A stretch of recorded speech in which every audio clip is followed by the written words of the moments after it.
Assalamualaikum warahmatullahi wabarakatuh. Waalaikumsalam warahmatullahi wabarakatuh. Ini konten kembali, udah nyampe ke titik di mana kalau kita berhenti, kita digeruduk massa. Istora Senayan, Jakarta.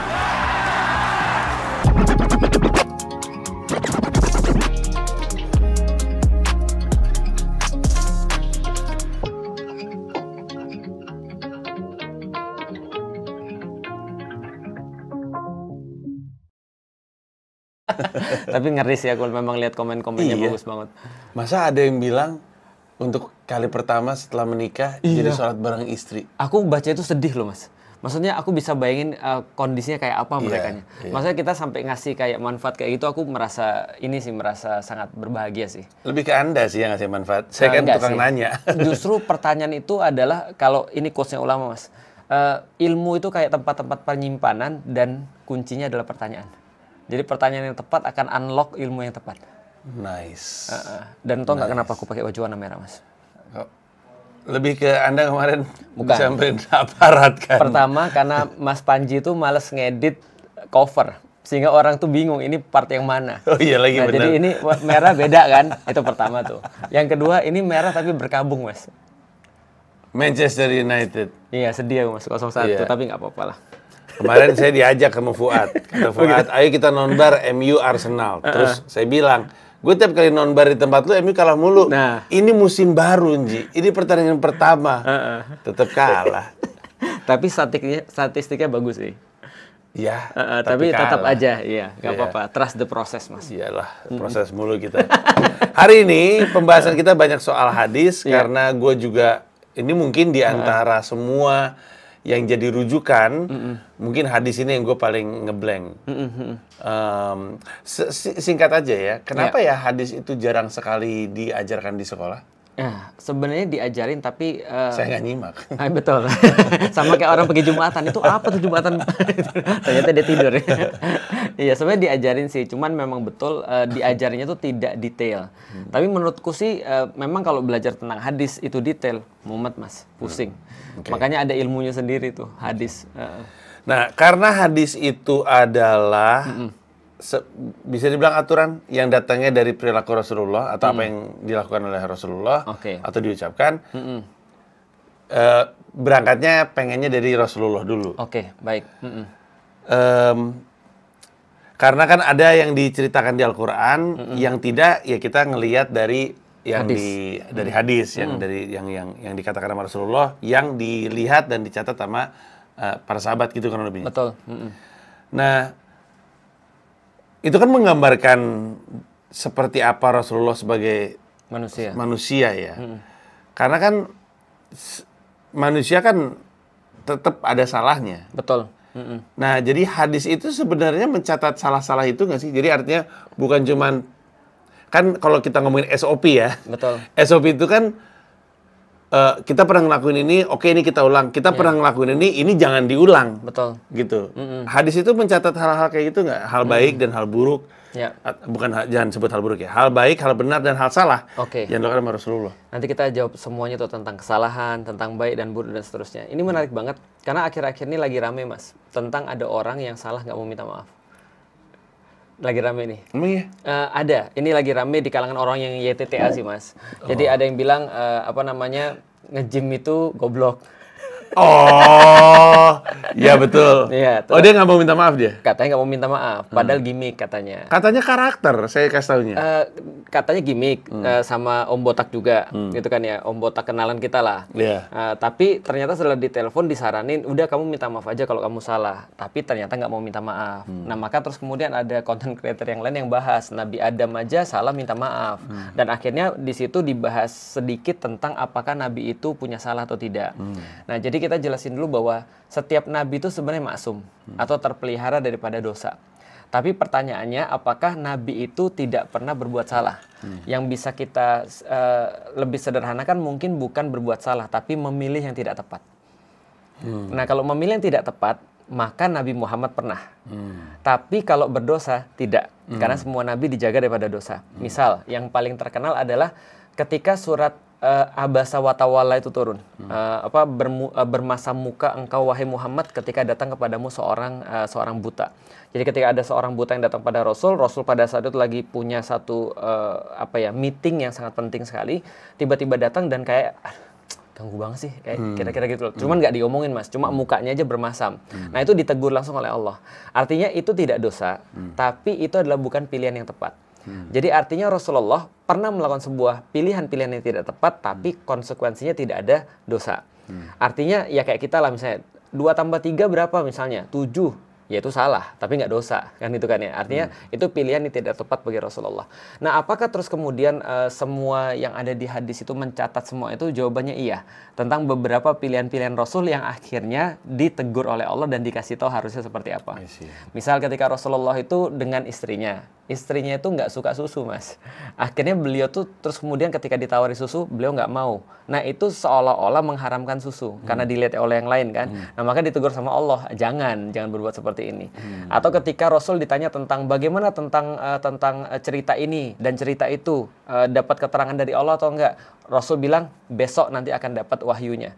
Ternyata Allah terus kemudian tegur juga, jangan bilang besok, bilang insya Allah. Karena kalau kamu bilang besok itu seolah-olah menegasikan ada Allah di situ, tapi nggak bernilai dosa. Jadi itu adalah semacam salah pilih ya, atau pilihan yang kurang tepat tapi tidak berkonsekuensi dosa. Itu penjelasannya sebenarnya. Nabi atau mungkin Rasulullah ya ditunjuk karena nggak orangnya saking baiknya nggak bisa bikin dosa, atau karena beliau jadi Rasul dia dilindungi dari dosa. Keren banget, ini nggak ada lagi orang bertanya begini mas. Mana mungkin basa-basi aja ini. Ya, nggak serius, nggak ada yang nanya ke aku gitu. Jadi apakah Rasulullah itu ditunjuk karena itu konsekuensinya maksum, ataukah dia dari awal misalnya sudah nggak pernah buat dosa lalu dipilih jadi nabi atau terlalu baik? Jawabannya both. Jadi dua-duanya kita punya basic. Rasulullah Muhammad itu dari awal ketika dia lahir memang dia nggak pernah berbuat sesuatu yang dosa. Artinya kita inilah terkenal di antara kita ketika Rasulullah masih kecil itu beliau ketika menyaksikan sesuatu yang kayak nggak berguna itu tidur tuh. Jadi ditidurkan oleh Allah. Jadi kayak kalau mungkin kita ya mungkin lagi ngelihat Mas Panji stand up tidur. Ngapain ya? Sering tidur gue. Gak ada gunanya nih. Iya, misalnya kayak gitu. Jadi dia ditidurkan oleh Allah. Sering tidur kalau saya stand up. Betul. Nah terus ketika beliau terus kemudian di perjalanan sebelum jadi Nabi umur 40, beliau senantiasa melakukan kebaikan-kebaikan dan bahkan tidak tercatat pernah berbohong. Makanya kan dikatakan al-amin kan ya. Kalau berbicara itu adalah kebenaran, kalau dia berjanji pasti ditepati, kalau dia punya amanah pasti itu dipenuhi amanahnya. Itu adalah nabi. Dan setelah terus kemudian jadi nabi ya konsekuensinya pasti akan maksum, dijaga oleh Allah dari berbuat dosa. Jadi both of them. Agak meleng dikit nih Ustaz, tapi karena saya mengikuti rasa penasaran saya aja. Manusia seperti apa? Atau mungkin didikan orang tua macam apa? Yang melahirkan orang yang pengambilan keputusannya untuk tidak berbuat dosa itu sedari kecil. Nah, menarik banget. Karena kenapa? Karena gini, aku pernah nanya, kenapa sih Nabi itu benar-benar kayak kalau kita hitung kerjaan manusia sekarang ya, atau opini manusia sekarang, apes mas. Kenapa apes? Anak nggak punya anak 3 laki-laki diambil oleh lo semua. Artinya diputusin nasab laki-lakinya itu karena orang-orang Arab ngambil nasabnya dari laki-laki. Mas Panji anak satu-satunya laki-laki mas ya? Di keluarga 2. 2. Kakak saya perempuan, saya laki, adik saya laki. Oh berarti ada 2 kan? Artinya kalau Mas Panji nggak ada masih ada adiknya. Nah ini Rasulullah 3-3-nya itu nggak ada semua. Bapakku sama kakekku itu adalah anak laki-laki satu-satunya. Artinya kalau mereka habis semua tuh. Dan bapakku sangat senang sekali ketika dia dapat 4 anak, 4 anaknya adalah laki-laki. Artinya ada yang ngelanjutin dia dalam bahasa budaya. Rasul apes dalam tanda kutip ya kalau kita lihat dari sisi itu. Kenapa? Karena anaknya 3 meninggal, bapaknya meninggal sebelum beliau lahir gitu kan ya. Atau kalau enggak setelah lahir ya, aku lupa. Ini penting tapi aku lupa. Itu bukti bahwa aku bukan Adi Hidayat. Sebelum. Lalu kemudian ketika itu beliau dipasrahkan pada kakeknya pun meninggal ketika beliau masih muda, ketika beliau masih kecil. Dan setelah kemudian kakeknya meninggal, dipasrahkan lagi pada pamannya, dan pamannya pun meninggal. Artinya seolah-olah Allah pengen bilang begini, Muhammad ini nggak ada influence ataupun pengaruh dari luar. Ya itu dia. Selain daripada aku. Jadi memang ya both of them. Artinya ketika awalnya memang itu juga kita melihat bahwa itu sudah dipersiapkan, 40 tahun dipersiapkan biar secara manusiawi orang nggak bilang ini tiba-tiba ujuk-ujuk. Nah, artinya ya kan agak aneh ya Mas ya. Misalnya contoh ada orang pemabuk sampai umur 40, pemerkosa sampai umur 40. Atau misalnya low bending sampai umur 40 gitu kan ya. Tiba-tiba terus umur 40 dia bilang saya jadi nabi. Itu kan agak aneh, susah dipercaya. Maka Allah seolah-olah mempersiapkan bahwa dia nggak ada influence apapun selain daripada Allah. Itu sih. Dan kalau dipikirin dalam konteks sosial budaya pada masa itu, sungguh susah loh untuk menjadi individu yang seperti itu. Udah pasti ada peran, ada influence dari Allah Subhanahu Wa Taala, karena ya kan Islam diturunkan pada masa itu kan masa itu lagi ugal-ugalan banget kan. Jadi tuh satu individu seperti Rasulullah tuh kan sangat mungkin itu mujizatnya kayak mujizat gitu. Indonesia dibandingkan negara Asia Tenggara mungkin kita termasuk yang paling ugal-ugalan. Dibandingkan dengan Singapura cerah. Dibandingkan dengan Vietnam cerah. Malaysia pun dibandingkan dengan kita cerah. Nabi Muhammad itu bukan hanya se-Arab Mas, bukannya satu regional, seluruh dunia lagi ugal-ugalan. Karena kita tahu, aku udah pernah kasih tahu belum Mas ya, tentang tahun 536. Jadi ada peneliti semuanya bersepakat tahun terburuk yang pernah ditinggali oleh manusia adalah tahun 536. Nanti Mas bisa cari di manapun. Karena 536 ini adalah salah satu daripada The Great Reset di bumi. Jadi ada beberapa kasus The Great Reset, salah satunya dinosaurus itu, salah satunya 536. Karena ada bencana di dunia yang terjadi secara simultan, masif, lalu kemudian membuat gagal panen dan segala macam karena waktu itu gunung meletus dan seterusnya nutupin matahari dan sehingga panen gagal dan segala macam. Orang-orang tambah rakus, orang-orang menunjukkan sifat asli seperti binatang dan seterusnya. Nah, itu berlangsung menurut penelitian 30 sampai 40 tahun berikutnya efeknya. Berarti 536, 570 Rasulullah Muhammad lahir. Jadi Rasulullah lahir itu ketika kita baca ya, jadi make sense ketika aku lihat ini Mas. Dulu ketika kita baca mata air yang nggak pernah muncul, lalu kemudian memancar kembali, pohon-pohon yang nggak pernah berbuah kembali. Aku relate jadi ketika aku ngerti tentang tahun 536. Artinya dalam segi dunia peradaban dunia lagi hancur-hancurnya. Dan kita tahu pada saat itu 602, 570 Rasulullah lahir, 602 sampai 628 itu terjadi perang besar antara dua peradaban yang sudah mau mati. Romawi dan Persia. Namanya The Last Great War of Antiquity. Berarti kalau kita lihat 628, berarti Rasulullah baru berusia berapa waktu itu? Hampir 32 tahun ya. 32 tahunan lah Rasulullah. Terus kemudian umur 40 Rasulullah terus kemudian diangkat menjadi nabi, dalam tanda kutip muncul antitesis daripada Rasul waktu itu, Heraklius. Nah, ini adalah yang kita bisa lihat bahwasanya ya Rasul memang waktu itu dipasrahkan dunia yang memang lagi hancur. Jadi ugal-ugalan tadi bukan cuma kota atau negara atau regional, tapi seluruh dunia lagi ugal-ugalan. Nah, memang jadi aneh sih ada orang kayak gini di tengah-tengah ugal-ugalan. Artinya bullyable nggak sih kalau ada orang maling dia nggak mau gitu maksudnya. Orang semua maling dia nggak mau, orang semua terus kemudian main cewek dia nggak mau. Iya. Pada saat itu sih bullyable. Culun dibilang kayak gitu ya. Betul. Oke. Sekarang kita masuk sedikit ke hadis. Ini sekali lagi harusnya sih saya nggak ngomong gini ya karena orang bilang enggak itu nggak perlu minta maaf pertanyaan kayak gitu tapi kayak mau minta maaf karena basic banget.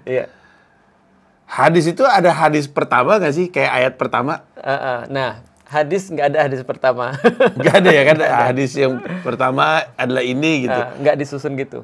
Kalau hadis kita kasih dulu pengertiannya. Hadis tuh ini Mas. Semua hadis tuh gampangnya 3. Pertama adalah omongan Nabi. Kedua perbuatan Nabi. Yang ketiga adalah diamnya Nabi tentang satu hal. Itu juga termasuk hadis.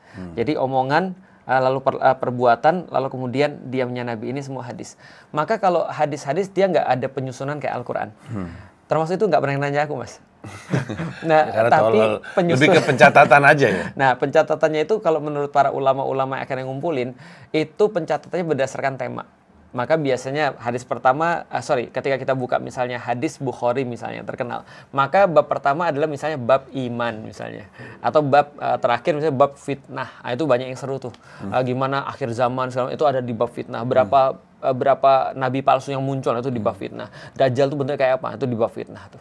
Nah, tapi bab iman ini ya ada banyak hal yang berkaitan dengan iman. Misalnya yang sering ada lagi yang mengelompokkan hadis berdasarkan favorit dia. hadis, hadis arba'in. Nah, itu awalnya misalnya innamal a'malu binniyat. Sesungguhnya amal itu tergantung dengan niatnya dan seterusnya. Itu dikelompokkan berdasarkan itu. Jadi nggak ada hadis pertama, nggak ada. Nah, kayaknya saya pernah nanya sebelumnya, tapi berarti asumsinya, mundur dulu deh. Oke. Secara kekuatan hukum, dia posisinya di bawah Al-Quran. Ya. Dia itu kayak, kalau di Indonesia tuh kayak KUHP dan KUHAP. Nah, gitu nggak? Jadi kayak ada aturan basicnya, ini yang harus dilakukan, ini yang nggak boleh dilakukan. Lalu ada aturan terkait pelaksanaan dari hukum tersebut. Kalau KUHAP dan KUHP kan antara perdata dan pidana ya, kalau nggak salah ya. Kayaknya sih iya ya. Pokoknya KUHAP adalah penjelasan KUHP. Hukum acara pidana. Iya, yang berarti jadi kalau misalkan pakai narkoba dilarang, soal penangkapan narkoba itu harusnya seperti apa, teknisnya. Teknis. Makanya itu berarti benar. Berarti soalnya ribet banget orang. Benar. Benar berarti. Hadis itu salah satu penjelasannya adalah dia membatasi keumuman Al-Quran bisa. Contoh misalnya Al-Quran memerintahkan potong tangan. Pertanyaannya batasnya gimana nih tangannya? Apa tangan sampai sini nih? Ternyata hadis memerintahkan pergelangan. Membatasi. Bisa juga merinci yang tidak rinci. Misalnya contoh, diharamkan bagimu misalnya bangkai, darah, dan seterusnya. Dirinci. Apalagi selain itu tambahan-tambahannya. Nah, jadi memang hadis itu kayak penjelasan daripada Al-Quran. Tambahan penjelasan. Diperintahkan oleh Rasulullah untuk dicatat kelakuan-kelakuan saya atau? Enggak. Tapi memang Rasul minta mengambil daripada dia.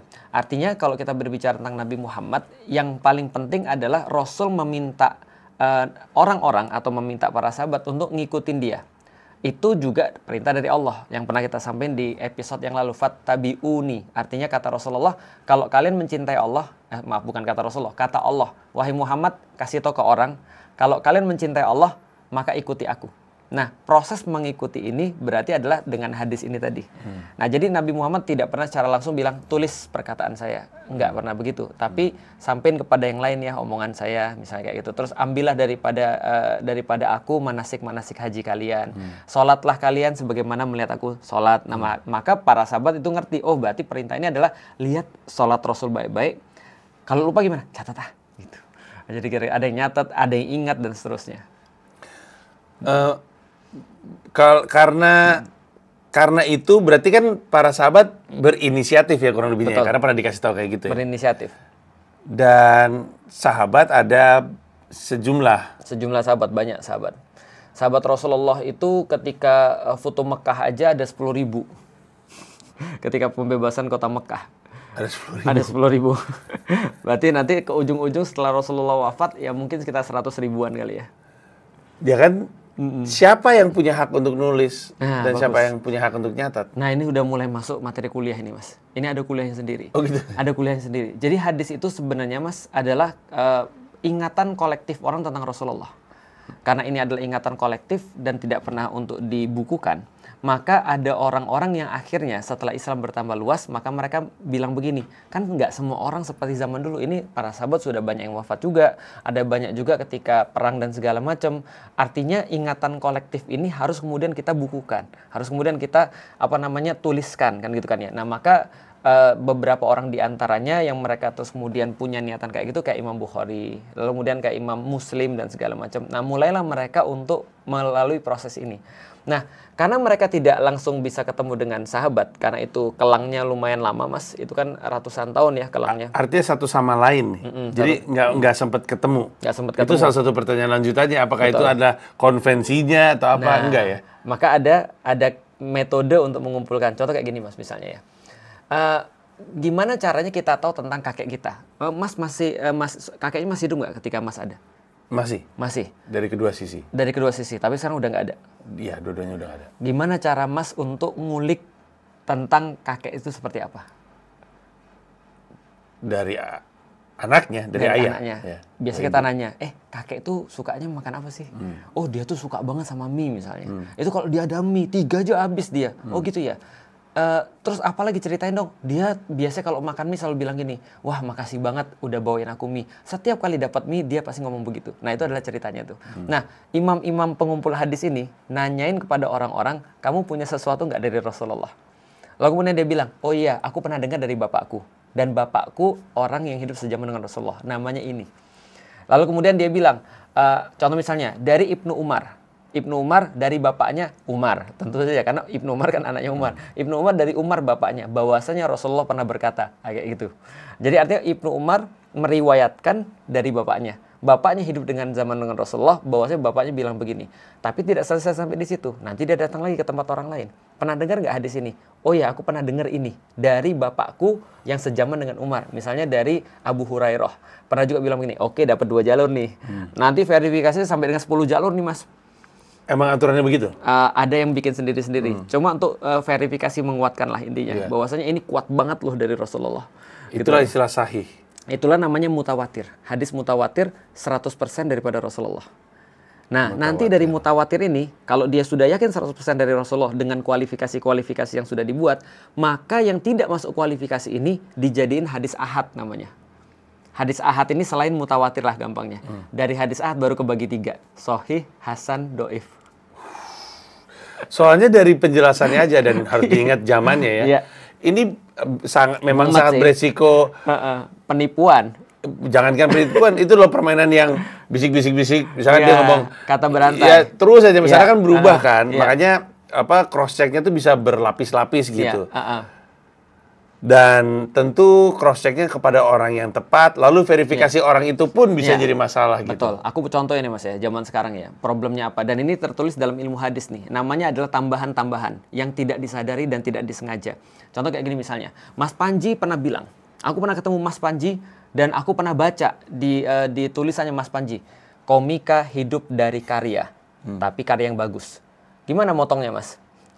Kalau orang nggak ngerti nih, kalau aku ngomong begitu, tiba-tiba dia potong Mas Panji ngomong quotes, komika hidup dari karya, tapi karya yang bagus. Padahal tuh nggak pernah ngomong gitu. Padahal Mas ngomong cuma hidup dari karya. Nah itu tambahan tuh. Dalam hadis ada kayak gitu-gitu. Dan ini langsung diverifikasi. Begitu dia tidak yakin, maka dijadiin ini adalah sebagai sebuah hadis yang doif atau lemah. Bayangin, Imam Bukhari keliling-keliling selama sekitar 18 tahun. Dia ngumpulin 720.000 hadis kira-kira. Yang dia hafal di luar kepala mas. Dan setiap dia mau nulis hadis ini, dia pastiin ini orangnya siapa. Tadi dia bilang bapaknya siapa, oh bapaknya ini. Dia cek bapaknya. Ini seperti apa karakter bapaknya, prestasi bapaknya, dan reputasi bapaknya. Kalau misalnya ada orang bilang, oh ini mah orangnya dulu pas masih muda sih dia pinter. Pas udah tua, agak-agak ini dia goyang. Otaknya kayak nggak center gitu misalnya. Nah artinya, oh berarti dia coret nih orang nih. Berarti ini dia kasih catatan, ini orang tidak terpercaya ketika sudah tua. Maka hadis-hadis diriwayatkan setelah tahun ini nggak bisa dijadiin sebagai rujukan. Pokoknya dia kualifikasiin semua, dia terus kemudian grading dan segala macam dari 720.000 itu mas. Jangankan yang mutawatir mas ya, yang ahad ini kan dibagi 3 nih, sahih, hasan, doif. Imam Bukhari nggak bagi ada tengah sih, dia cuma sahih, doif. Terpercaya, lemah, gampang gitu. Tahu nggak mas berapa yang sahih mas dia dapat? Berapa? 7.000-an doang. Itu not even 1% dari 700.000 yang dia masukin, yang dia berani masukin 7.000. Maka orang-orang yang tadi, ulama-ulama yang lain ngelihat ini banyak banget yang dibuang, pilihin gitu kan ya. Nah setelah dipilihin, oke kita kelompokin yang tengah ya, Hasan ini apa? Bagus dan bisa diterima walaupun tidak sampai sahih. Ini menarik sekali. Jadi kan kenapa hadis itu penting? Asumsinya adalah karena ada beberapa ayat yang butuh penjelasan lebih lanjut. Benar. Atau penjelasan lebih teknis. Benar. Tapi karena ini adalah ucapan, perbuatan, dan diamnya Rasulullah. Berarti kan ada hadis yang dicatat bukan karena dia pengen tahu bagaimana tata cara yang benar untuk menjalani perintah Allah dan untuk beragama, tapi hanya untuk sekadar mirip Rasulullah. Bener lagi mas. Ya kan? Banyak banget yang kayak gitu. Jadi dan itu membuat, jadi apakah di hadis itu ada level-level yang tadi sebenarnya disebut tuh soal hasan yang bagus gitu ya? Apakah jatuhnya ada level-levelnya karena ya ini sih sebenarnya nggak menjelaskan apa-apa, tapi bagus juga untuk lu tiru gitu. Sehingga banyak banget bukan ini kata yang muncul di kepala cosplay, tapi bukan cosplay, tapi gaya berpakaian kita kan terpengaruh sama biasanya pop culture yang kita konsumsi gitu ya. Kalau misalnya saya suka hip hop ya gayanya jadi hip hop gitu. Benar. Ini juga menjelaskan. Oh, iya. Berarti nanti akan ada orang yang Konsekuensi hukum. enggak sih, lebih kepada ya style dan gaya dan perilakunya itu ya Rasulullah banget gitu. Iya, benar banget. Jadi gini, kalau klasifikasi hadis yang gampang, yang mudah untuk audiens kita, cukup mereka mengetahui ada mutawatir yang 100% dari Rasulullah. Kalau ada dikit aja, 1% aja misalnya keraguan, maka ulama-ulama hadis akan menggolongkannya menjadi hadis ahad. Nah, hadis ahad ini kuat banget, orang 99,9% juga hadis ahad nih. Nah, nanti dibagi 3, ada sahih, ada hasan, ada do'if. Nah, ulama-ulama itu membagi 3 ini untuk apa? Kalau yang sahih ini, Mas, ini bisa menjadi landasan hukum untuk berbuat sesuatu. Kalau yang hasan, landasan tapi ya untuk yang bersifat inilah, maksudnya tidak terlalu bold seperti yang di atas. Artinya ya ketika ini hadisnya hasan, oke, berarti kan bisa jadi dari Rasul, bisa jadi tidak. Berarti kalau kita mau ngikutin pun bukan ngikutin sampai jadi wajib, tapi mungkin sekadar mubah atau sekadar sunnah yang kayak Mas bilang tadi. Kalau do'if ini cuma bisa dipakai dalam keutamaan-keutamaan aja. Contoh misalnya Mas ya, ini ada yang menggolongkan, correct me if I'm wrong, netizen sekarang pinter, minum sampai berdiri. Itu hadisnya tidak sampai, terus kemudian penunjukan hadisnya mungkin adalah hadis yang sahih, tapi penunjukan hadisnya tidak wajib. Maksudnya penunjukan? Penunjukan hadisnya adalah gini, setiap klasifikasi hadis ini ada lagi nanti penunjukannya. Artinya konsekuensinya wajib, wajib, sunnah, mubah, makruh, haram. Ada 5 lagi nanti. Okay. Nah, masing-masing 3 ini ada 5 lagi nantinya. Tapi kalau hadis yang do'if, hadis yang do'if itu ini. Hadis do'if itu bahkan hadis palsu ini kata beberapa ulama. Tidur ketika puasa itu adalah pahala. Nah, ini apa nih? Nah, itu palsu. Palsu. Kalau yang lemah, contohnya ya, tuntutlah ilmu sampai ke negeri Cina. Itu lemah. Tapi masih ada landasan hukumnya. Tapi lemah. Tapi kita bisa pakai untuk keutamaan. Contoh misalnya, mungkin itu maksudnya tuntutlah ilmu sampai ke negeri Cina, karena zaman dulu ujung daripada jalur sutra adalah Cina. Maka mereka mengambil itu. Tapi ini lemah hadisnya. Menurut beberapa. Tadi mutawatir itu adalah yang pasti nih. Yang pasti, 100%. Okay. Apa saja yang hadis yang mutawatir? Sehingga kan pasti 100% yakin dari Rasulullah kan tidak serta-merta 100% penting. Ya, benar. Betul. Apa aja tuh? Contohnya misalnya ya, yang paling terkenal, siapapun yang berbohong atas dasar namaku, maka siap-siap mengambil tempat duduknya di neraka. Oke. Itu justru ngeri banget tuh Mas. Artinya itu justru tentang hadis juga tuh. Jadi siapa ada yang berani memasukkan hadis nih, maka dia siap-siap mengambil tempat duduk di neraka. Oke. Itu salah satunya. Nah, tapi kalau yang Mas maksud tadi, contoh kayak gini Mas ya. Mas familiar nggak sih dengan kata-kata sunnah? Familiar sih. Ini sunnah Rasul. Ini sunnah Rasul. Ini cara Rasul. Ini cara Rasul. Contohnya misalnya kayak gini. Ada orang, Ustadz Dery Sulaiman, pernah nanya ke aku, kenapa antum nggak pakai sorban? Ini kan sunnah Rasul. Ya kan ya? Hadisnya jelas bahwa Rasulullah bersorban. Bahkan ada tata cara sorbannya seperti apa, itu juga diriwayatkan dari hadis dan seterusnya. Lalu aku bilang, bagi aku itu adalah sunnah Rasulullah, tapi aku mengambil sunnah yang lain. Apa tuh maksud sunnah yang lain? Sunnah yang lain, Rasulullah senantiasa membuat orang lain nyaman. Jadi kan gini, jadi kan nggak selalu harus dengan pakaian kan? Bisa gitu ya Ustadz ya? Loh, bisa. kan contoh kayak gini misalnya. Kalau misalnya, kalau aku secara pribadi gini Mas, contoh ya. Ini pembahasan tapi balik lagi, Islam tuh luas banget. Kalau ada yang tertrigger ketika dengar aku ngomong ini di dalam podcastnya Mas Panji, berarti dia salah podcast. Harusnya dia dengerin ustadz-ustadz yang lebih hebat, jangan dengerin aku. Tapi ini ada pembahasan, contoh gini. Mas tahu nggak tentang ada yang bilang hadis di atas mata kaki, ada celana di atas celana di bawah mata kaki itu neraka. Oh iya? Iya. Makanya lihat sering nggak Mas orang-orang akhi-akhi itu Mas, celananya ngatung Mas. Ngatung, betul. Iya kan ya. Nah, karena itu hadis yang diambil. Sumpah Ustadz, saya pikir kebanjiran ya. Style atau biar gampang aja, lebih gampang. Kain lebih pendek. Itu ternyata ada kayak gitu. Segala sesuatu yang di bawah mata kaki itu haram dan bahan bakar neraka. Bentar Ustadz, kalau emang hadis kok bisa ada hukuman haram kalau tidak di Al-Quran? Nah, hadis ini konsekuensinya sama kayak Al-Quran. ada konsekuensinya 5 juga. Oh, Jadi yang nanti tadi ada ya? hadis yang membawa pada sunnah, ada yang membawa pada wajib, ada yang membawa pada haram dan seterusnya. Nah, mengenai kita lanjut tentang masalah di bawah mata kaki ini, tapi kita lihat konteksnya. Konteksnya adalah di zaman Rasulullah, setiap orang Arab kan pakai jubah juga nih Mas. Pakai sorban juga nih Mas. Maka aku juga bisa bilang dengan dalil kalau andaikan sorban itu menentukan kadar kesolehan kita, berarti ya Abu Lahab itu soleh. Iya, karena pakai juga. Karena pakai sorban, pakai jubah. Piccolo juga pakai. Dan berbahasa Arab dia. Piccolo enggak. Nah, oke, coba kita lanjut ya. Bahwasanya ketika tadi mata kaki. Nah, di zaman itu, di zaman Rasulullah, orang-orang dia melihat bagaimana status sosial seseorang itu dari baju yang dia pakai, Mas. Semakin menjuntai, Mas, semakin dia orang penting. Dan semakin dia orang yang punya status sosial yang bagus. Maka orang menunjukkan status sosial, sombong dalam tanda kutip, dari baju. Maka Rasul bilang, tidak boleh untuk menurunkan kain di bawah mata kaki.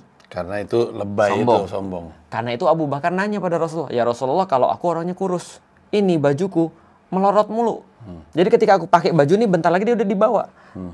Mata kaki tertutup. Kata Rasul apa? Kamu tidak sombong, wahai Abu Bakar. Jadi Abu Bakar tidak dikatakan sombong. Kenapa? Walaupun di bawah mata kaki. Berarti sombongnya yang pengaruhkan, Mas ya. Sekarang aku mau nanya, Mas. Kalau ada orang pakai baju dalam tanda kutip yang dianggap sunnah untuk menunjukkan bahwa gua ini adalah meniru Rasulullah Muhammad dan pengen ngasih itu pada semua orang.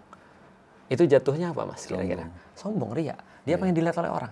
Lah, justru kita berpakaian itu supaya kita tidak merasa sombong. Tapi kamu berpakaian untuk menjadi sebuah simbol bahwa kamu tuh udah di titik ini loh, maksudnya. Contoh lagi misalnya ya. Kalau ada orang ya, misalnya ya, dia ingin menunjukkan bahwasanya dia itu lulusan, mohon maaf misalnya, kampus tertentu. UGM. Kaos ya, contohnya saya nih, lulusan Al-Azhar itu punya topi-topi tertentu. Tapi kalau dia pengen menunjukkan itu kan problem jadinya. Kalau sombong. Kalau dia nggak sombong sih nggak ada masalah. Kayak Ustadz Dery Sulaiman, aku yakin dia tidak seperti itu. Tapi misalnya kalau ada orang lain yang ingin dia ngasih tahu pada orang bahwa aku sudah sampai level ini loh, atau kita nggak selevel loh misalnya. Nah, bagiku itu problem. Nah, maka sunnah Rasul yang lain adalah membuat orang nyaman ketika berada di dekat dia. Dan bagiku ketika aku pakai kaos ini, aku merasa orang-orang nyaman ketika dekat aku. Buktinya apa? Aku pernah ketemu dengan orang, terus dia nanya, terus aku tanya, gimana kajian, udah pernah pergi kajian mana aja? Baru sekali aku pergi kajian. Loh kok bisa? Dia bilang, aku takut kalau ke tempat yang lain. Ustadz tadi belum? Belum. Aku tanya kenapa? Takut ditanya ayat. Aku bilang, jangankan dia, aku aja takut. Jadi itu. Sebenarnya kalau saya nggak salah, hampir semua perdebatan di ranah Islam benar. Itu ada di wilayah ini kelihatannya. Benar, Mas. Semua, Mas. Hampir 90% lah, Mas. Iya, karena yang di Al-Quran pun udah jelas. Kan ditulis, lu nyari apa lagi? Ini jelas. Nah, sisanya nih. Pertanyaannya adalah, apakah perlu, mungkin jawabannya perlu ya, tapi apakah perlu jadi perdebatan? Nah, kalau kita tahu, yang pasti-pasti sih Al-Quran nih. Ya kan gitu kan? Tapi kan perseteruan ada di ranah ini gitu. Aku pernah mikir gini, Mas. Aku pernah mikir yang lebih tinggi. Andaikan Rasulullah hidup di zaman kita, apakah dia ridho dengan perdebatan kita? Karena di masa beliau benar-benar menjadikan Islam itu sangat-sangat mudah. Sehingga siapapun merasa bahwasanya dia berhak untuk jadi seorang muslim. Ada orang mabuk-mabukan, jual saudaranya. Namanya Nuaiman. Nuaiman ini ya sering dipakai di stand up comedy. Dia jual saudaranya gitu kan. Maksudnya ini saudaranya dijual. Ini budak, lu mau beli nggak itu kan? Karena dia kesel kan itu kan. Dijual saudaranya. Dia minum minuman keras. Dan dia diaduin sama Rasulullah. Ini orang sudahlah iseng pada saudaranya, dia minum minuman keras. Rasul katakan dia umatku. Dia sahabatku. Kalian boleh benci perbuatan dia ketika dia berbuat buruk. Tinggal cambuk dia. Tapi jangan benci orangnya karena dia masih sahabatku. Artinya Rasul tidak meng-cancel status dia sebagai seorang muslim hanya karena dia bermaksiat.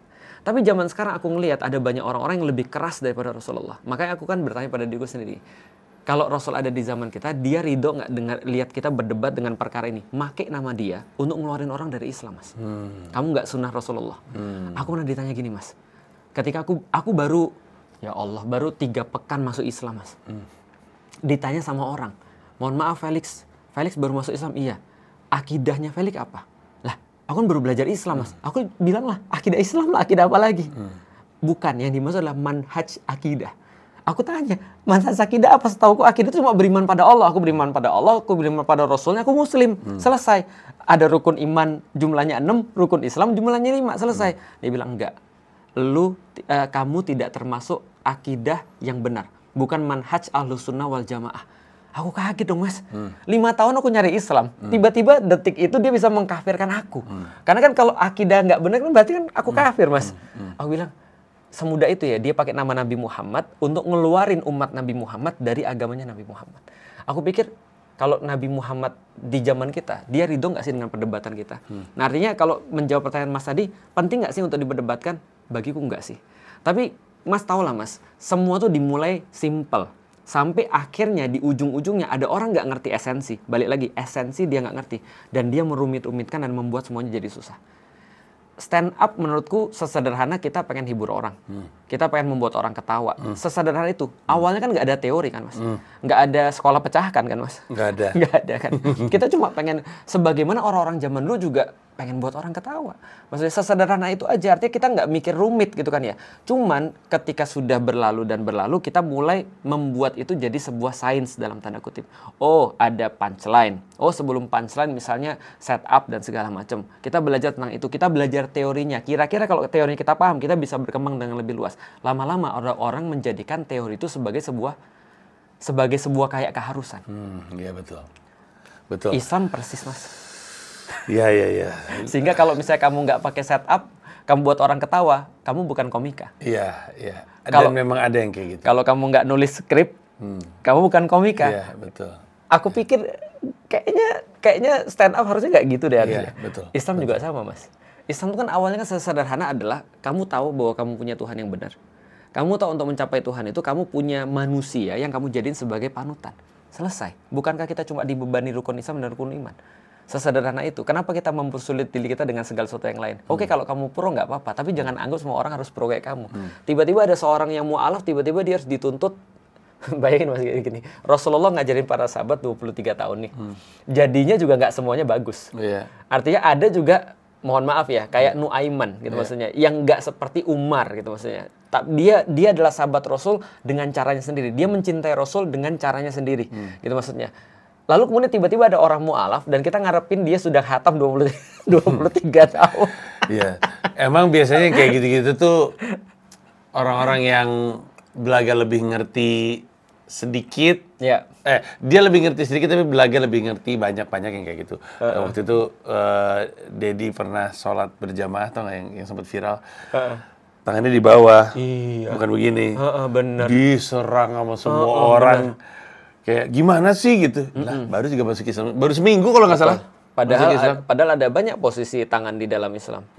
Bisa di sini, bisa di perut, Ada yang gini sih. bisa di dada, bisa juga di sini di ulu hati, itu juga bisa.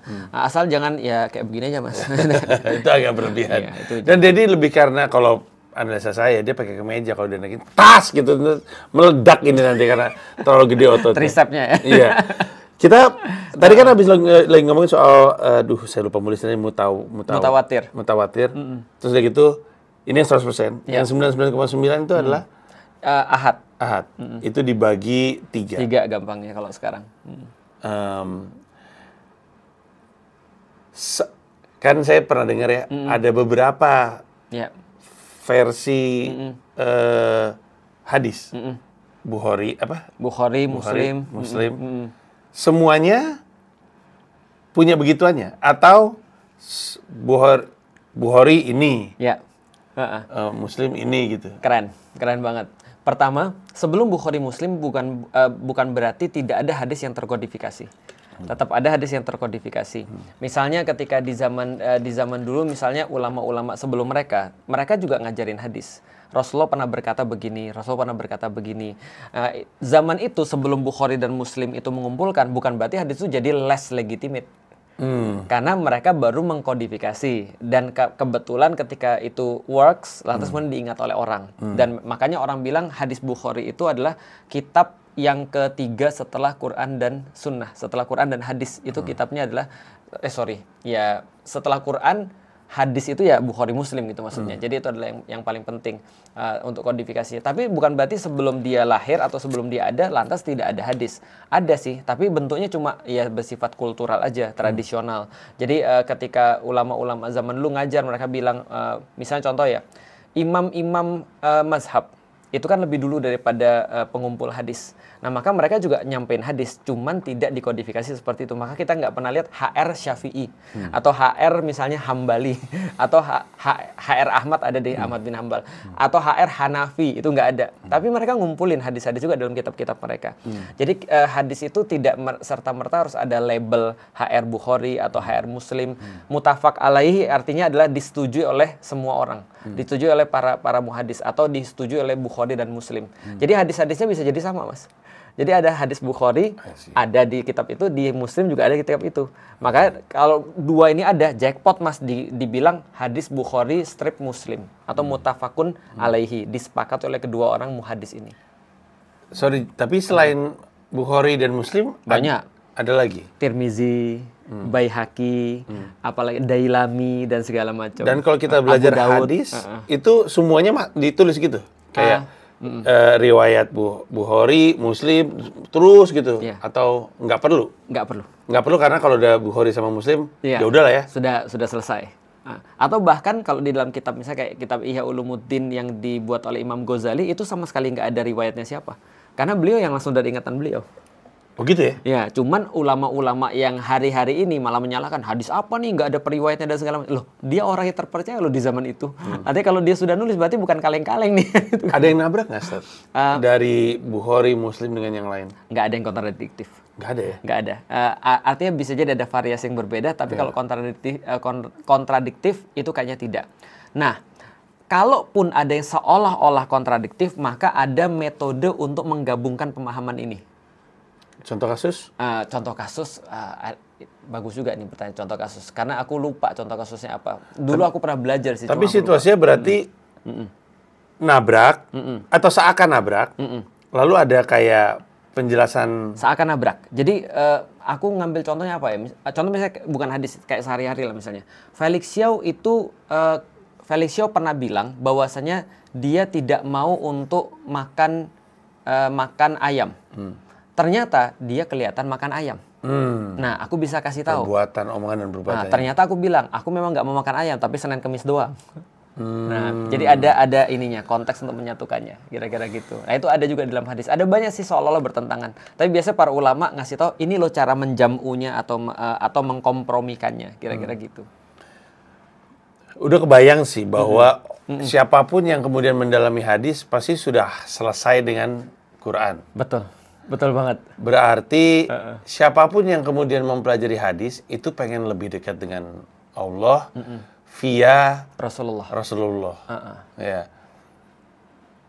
Ini mau bikin pembenaran nih saya nih. Gimana? Nanti aku benerin atau tidak benerin? Karena tadi Ustadz Felix bilang di depan, emang sekilas kayak ribet banget sih. Benar. Ribet dan mengkhawatirkan. Saya tuh kalau misalnya Ustadz sadar, saya tuh banyak khawatirnya nih kan soal belajar kan. Benar.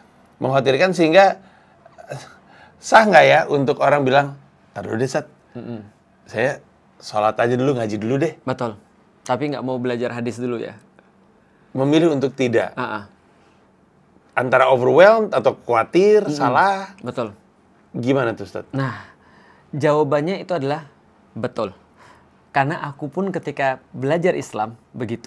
Aku nggak mau dipusingkan dengan segala macam kodifikasi. Aku cuma mau tahu apa yang aku perlu tahu. Selainnya aku nggak mau. Contoh misalnya kayak gini ya Mas ya. Sebenarnya hidup kita nggak bisa terlepas daripada hadis sih sebenarnya. Karena ketika kita melakukan sholat pun itu semua hadis. Misalnya ketika kita berwudu seperti ini itu semua hadis. Kita sujudnya begini, tangan kayak begini itu juga hadis juga. Ya. Atau misalnya kita tangannya ngangkatnya seperti ini atau seperti ini atau seperti ini atau seperti ini dan segala macam itu juga hadis juga. Nah jadi kalau kita perlu aja kita cari.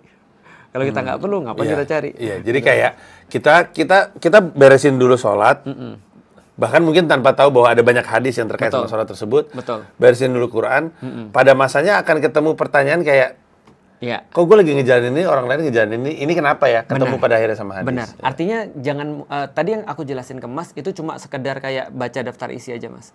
Tapi jangan dipelajari dari situnya karena itu untuk anak-anak yang memang mendalami hadis. Kayak tadi ada mutawatir, ada ahad dibagi 3, kualifikasinya seperti apa, dari segi perawi seperti apa, ada apa penyakit-penyakit di dalam hadis dan segala macam. Nah, itu nggak usah dibahas. Kita bahas aja gini. Misalnya contoh, ada orang bilang sama Mas Panji, celananya itu loh Mas, neraka tuh Mas. Lalu Mas Panji nanya, maksud lu Rasulullah pernah berkata di bawah mata kaki itu adalah api neraka. Sebentar, aku nggak yakin deh.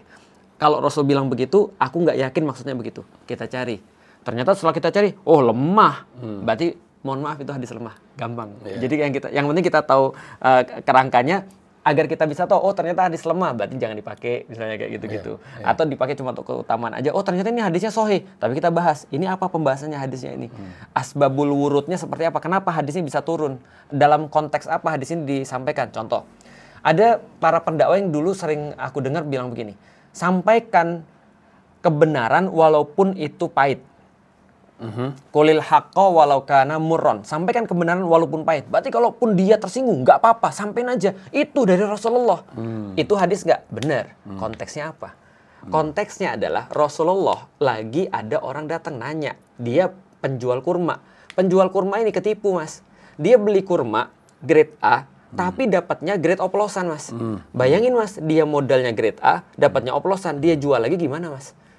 Pasti rugi dong kalau dia jual dengan grade oplosan kan itu kan ya. Karena modalnya grade A. Dia nanya sama Rasulullah. Anggaplah aku penjual kurmanya, aku Mas Rasulullahnya. Misalnya aku bilang, Rasul, aku boleh nggak? Aku kan ketipu nih. Boleh nggak aku jual nggak ngomong? Nggak ngomong kalau ini oplosan. Aku nggak nipu orang loh. Aku cuma nggak ngomong kalau ini oplosan. Aku jual dengan grade A harganya. Boleh nggak, Mas? Nggak boleh. Itu hadis keluar, Mas.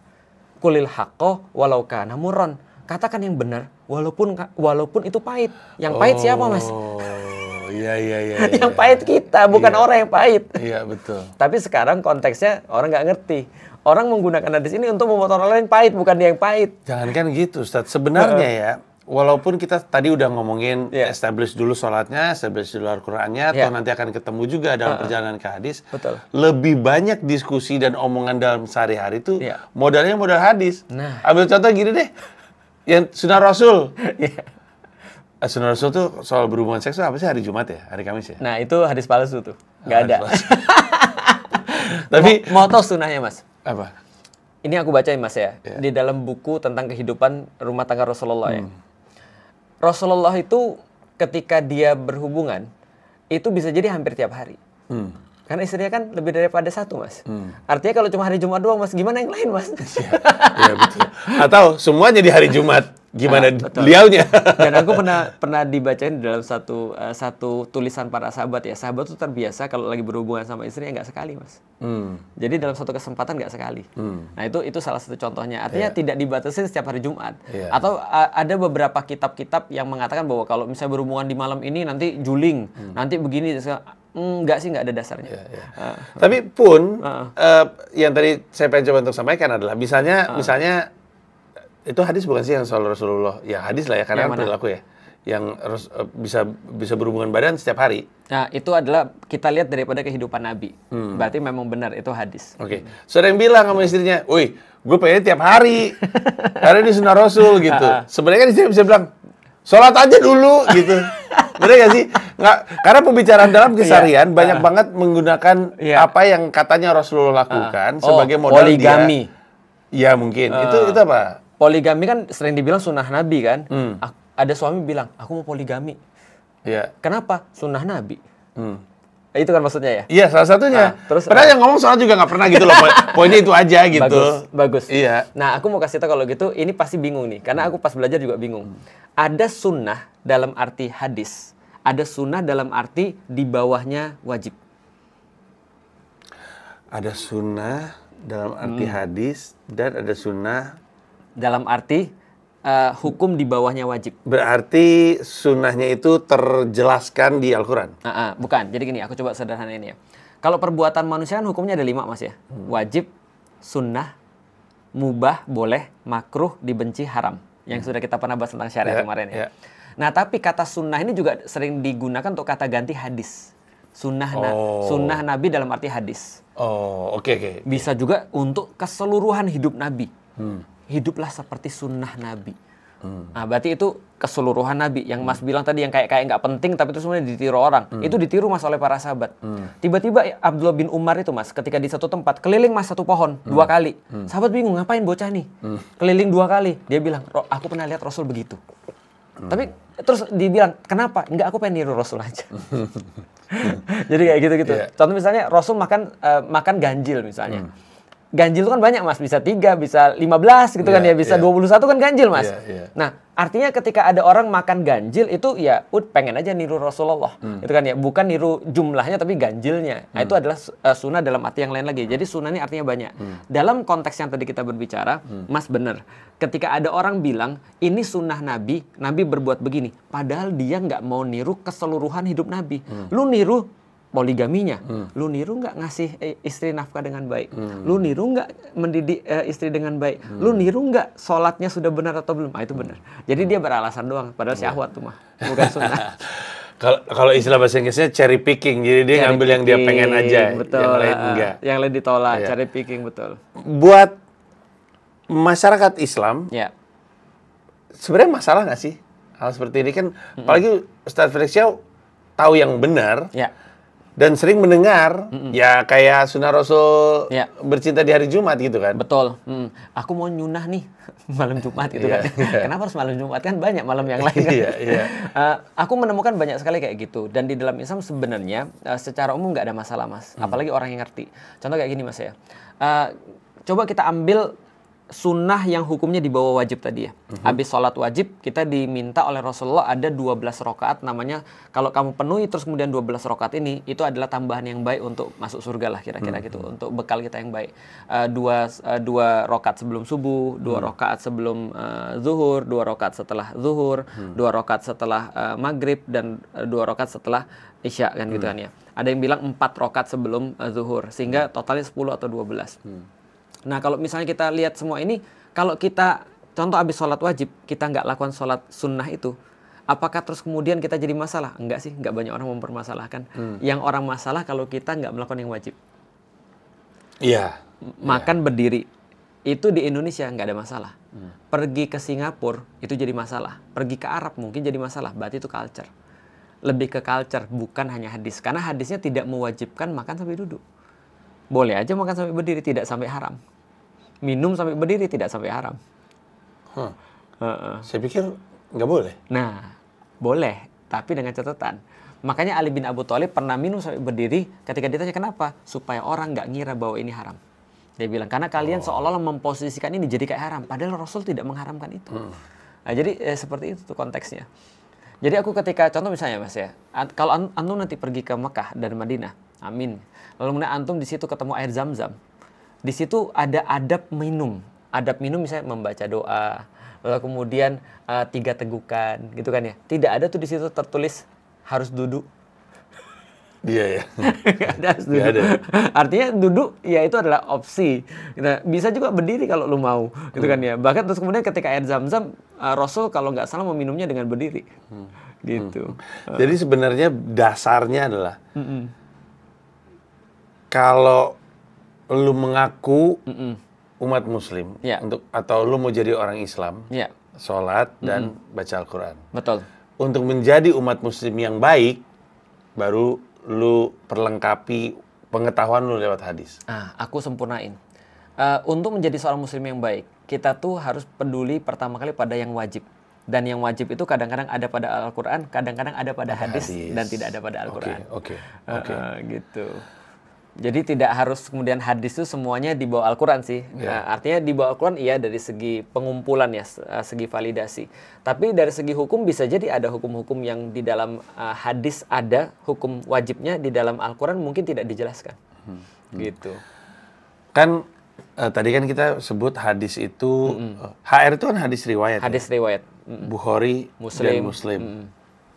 Terus, dan lain-lain. Itu yang benar dan dipastikan. Dipastikan. Dan brandnya, kalau bisa disebut brand, namanya kan terkenal. Betul.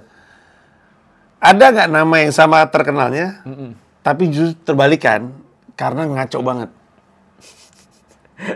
Hadis yang diriwayatkan tapi ngaco banget. Iya, pokoknya wah ini lagi gitu kayak misalnya jangan ini mah lu kayak gak tahu aja, lu baru ya belajar agama, yang ini mah enggak gitu. Ada nggak sih kayak gitu-gitu? Nggak ada namanya. Tapi dikelompokkan dalam satu kualifikasi, namanya hadis maudhu. Oh, Maudhu ini kelompok hadis palsu. Betul. Apa aja yang palsu yang paling sering Ustadz dengar? Paling gampang ya.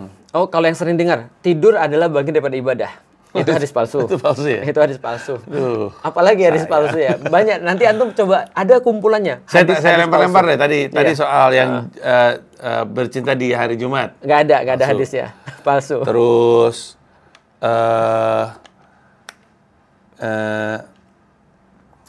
gimana cara ngomongnya? Apa? Yang kaitannya sama puasa, kayak berbukalah dengan yang manis. Nah, itu nggak ada. Itu iklan.